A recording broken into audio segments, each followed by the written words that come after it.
The Intelligent Investor will teach you how to reduce risk, shield your money from loss, and earn steady profits over time. This book will boost your overall investing performance rather than just beating the market. This video will explain what you need to know about The Intelligent Investor. Do yourself a favor and pick up a copy if you still need to read it. But even if you have, it's never a bad idea to relearn some of the lessons this book offers. The Intelligent Investor by Benjamin Graham gives you all the tools you need to develop the right attitude as an investor, so you don't panic when the market goes up or down. Try to be different from everyone else. Consider yourself smart. Stay until the end of this video because we'll tell you how you can become an intelligent investor with the help of the book The Intelligent Investor. Without further ado, therefore, here are the most important lessons from The Intelligent Investor that every investor should be aware of. Chapter 1: The Benjamin Graham Formula. Graham only invested in companies selling for no more than 2/3 of their ultimate value. Graham also devised the idea of net value, a way to invest in companies based only on their net current assets. The original Benjamin Graham formula for finding the intrinsic value of a stock was V equals EPS multiplied by 8.5 added to 2G. For any given stock, V is its intrinsic value, EPS is its trailing 12-month earning per share, PE is equal to 8.5 for a firm growing at 0% annually, and G is its long-term growth rate. In a later version of his formula, Graham used the current yield on AAA corporate bonds shown by the letter Y, along with the risk-free rate of 4.4% and the average yield on high-grade corporate bonds in 1962.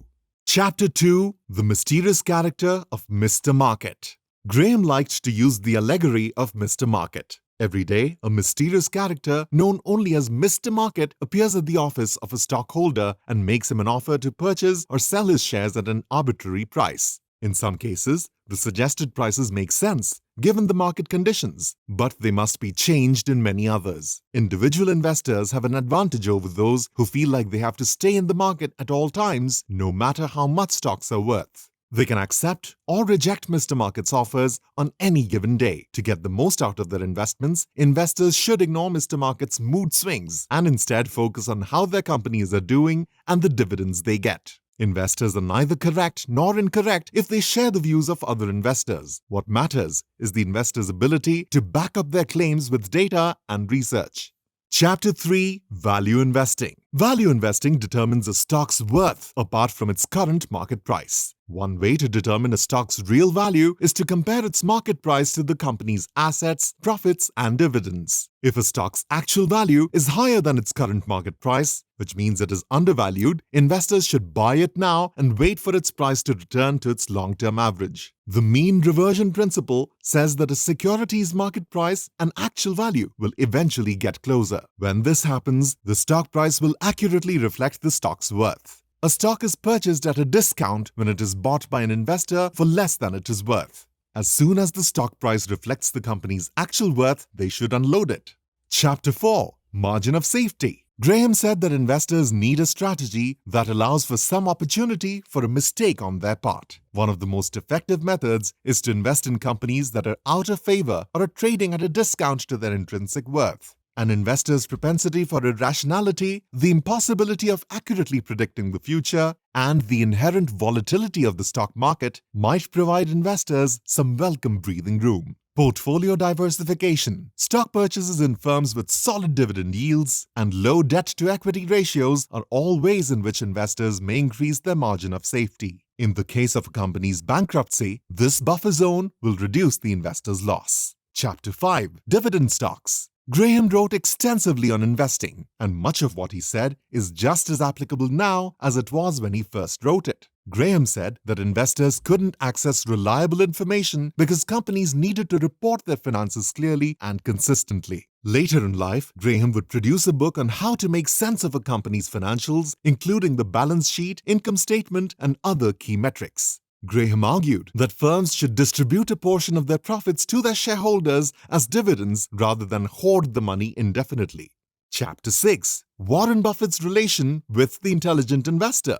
Warren Buffett, one of Graham's most famous students, said that Graham's book The Intelligent Investor was by far the best book ever written on investing. At age 19, Buffett read it and decided to go to Columbia Business School to learn from Graham, with whom he would stay friends for the rest of his life. After that, he worked for Graham's investment company, the Graham Newman Corporation, until Graham finally retired. Eventually, Graham's students came up with their own plans and ideas, but they all agreed that making a margin of safety was the most important thing. Buffett usually follows the rules of value investing, which say to look for securities whose prices are too low compared to what they're worth. Buffett also looks at how well a company is doing, how much debt it has, how much money it makes, if it's a public company, how much it relies on commodities, and how cheap it is. Graham's strategy differs from Buffett's because Buffett emphasizes how important a business's quality is and how good it is to hold on to stocks for a long time. Buffett is not looking for capital gains. Buffett wants to own shares in good companies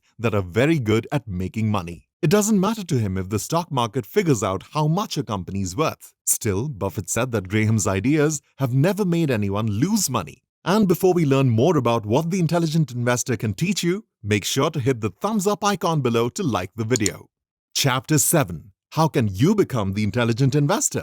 Since it first came out in 1949, The Intelligent Investor has been updated and changed. This makes it an excellent book for people just starting out in investing. This book is a must-read for novice traders learning the ropes of the market. The target audience for this book is the kind of investor that looks at the big picture. This book may not appeal to readers looking for something flashier and more on-trend. Instead of teaching you how to make quick money via day trading or other frequent trading tactics, it provides you with a lot of common sense information while you're planning to invest. The common opinion is that the best book on value investing is Benjamin Graham's The Intelligent Investor. Graham says that investors should pay more attention to a company's financial reports and activities than to how the market is doing. This chaos is generated and sustained by the greed and anxiety of individual investors. The most crucial thing for investors to keep an eye out for is price-value discrepancies, which occur when a stock's market price is lower than its actual worth. When these instances arise, investors should act swiftly by buying. Investors should liquidate their holdings once the market price reflects the asset's true worth. Other pieces of advice from the intelligent investor include diversifying your holdings so that no more than half of your money is in stocks and the other half in bonds or cash.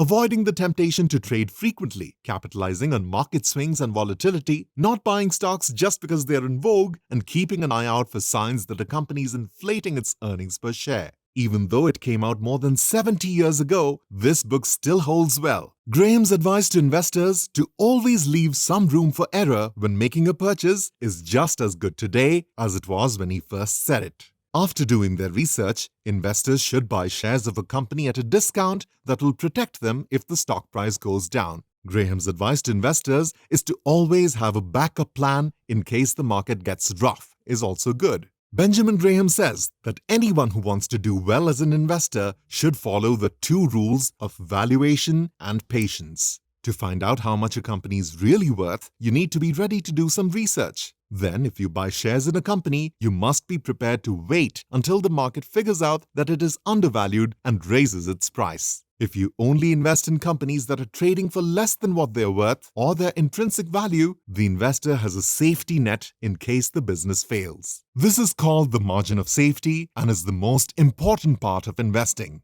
Even though the details of Graham's investments are not available to the public, it is said that during his many years as a money manager, he made an average annual return of 20%. He was a real pioneer in financial analysis because he bought low-risk companies with high return potential. Many successful value investors owe their success to his method. That's all for today's video. If you want timely updates from this channel about investing and money, click the bell icon and subscribe to Mega Finance. Share your investment philosophy and the criteria you use to choose a firm to invest in the comment section below. We have also uploaded a video on the book The Psychology of Money on our channel, which can be very helpful to you for knowing all the secret tips to become rich in that book and how to become a millionaire in 2023. You can find the link to that video in the description below and in the card.